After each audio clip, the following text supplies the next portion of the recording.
1 box of your favorite chocolate cake mix. We'll pair that up with some quick oats. You want to add a 1/2 cup of quick oats right there in with that cake mix. On top of that, 1 egg and 6 tablespoons of melted butter. We're gonna give this a quick stir here and just mix all of that together, combining the egg along with that melted butter, the quick oats, and that chocolate cake mix. The mixture will be a little bit thick, but over time, the moisture will carry out throughout. So just give it a go, give it a good mix, and that's exactly what you want. You want it to be a bit on the thicker side. This is exactly the way it's supposed to look, so you're doing great. This looks great. You can tell that it's still broken up a little bit, but that we don't have any of that dry cake mix powder in there, and that's exactly what you want. Once that's all good and mixed together like that, you're gonna bring in your muffin tin.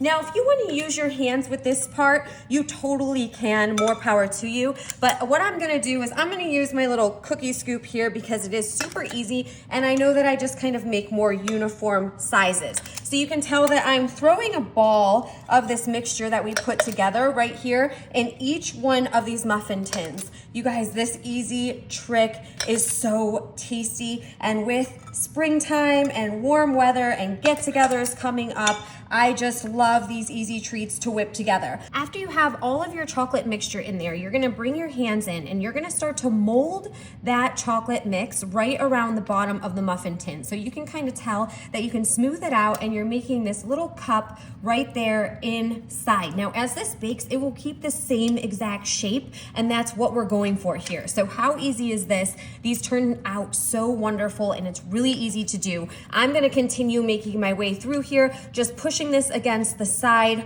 of the muffin tin, which I will add that you definitely do want to grease your muffin tin. Honestly, my rule of thumb is that grease your stuff, oil it up unless it's brand new and non-stick and in good condition, right? Because what happens is the outside, after it gets washed over and over again, starts to become porous. So if you don't have brand new stuff, you definitely want to grease it up, and no big deal, right? Just keep that stuff in your pantry. That way it's always there when you need it. All right, enough of that. I'm gonna go through and set this up because these are gonna be so good. I cannot wait until these are done. Now we are ready for action. Let's put them in the oven at 350. They're gonna cook between 8 and 10 minutes, and stick around, there's more to come, and it's super tasty. Yummy. Our little chocolate cups are out of the oven. Now you definitely want to give them a moment to cool down, just as we did.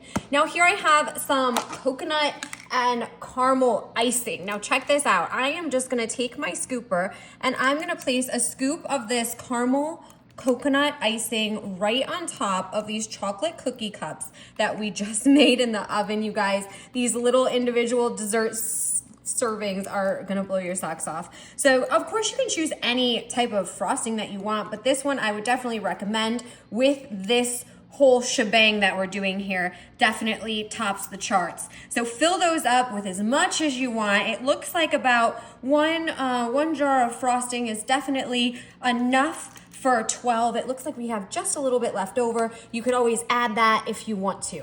Now to pair that up, we're gonna add some pecans right here on top. So I'm gonna just put one, and you can tell I'm just gonna push it right down there in the center. This looks professional, you guys, seriously. And once these set for a little bit, they are just gonna all kind of stay together better, right? So everything right now is just still a little bit warmer. The warmness of the chocolate will make the frosting a little bit warm, but then as it all starts to cool down, this is all just gonna kind of set really nicely here. And these look amazing, really amazing. Are you guys making any treats out there? Anything? Have you tried anything like this? Let me know, because I can't get enough of this stuff, if you already can tell. So check that out, look at that. They look amazing. I'm gonna let them sit for just a little bit longer before I pop them out, and stick around, I think you're gonna love them. The moment has finally arrived where we can dig in. And sometimes, just to remind you, it really is the anticipation that makes things taste even better. So patience is definitely a virtue. Look at that. I'm lifting this right out, and you can see how it just makes its own little dessert there. We have this amazing cookie crust that we put the quick oats in it, and then we have that caramel frosting with the coconut and the pecan. You guys, this handy trick is such a great hack for a really nice dessert here. Let's give it a go. I mean, it's so good. Look at that on the inside. A little bit of chocolate, a little bit of caramel, coconut, pecans. I am in, sold. All right, I hope you are too. Let me know what you think.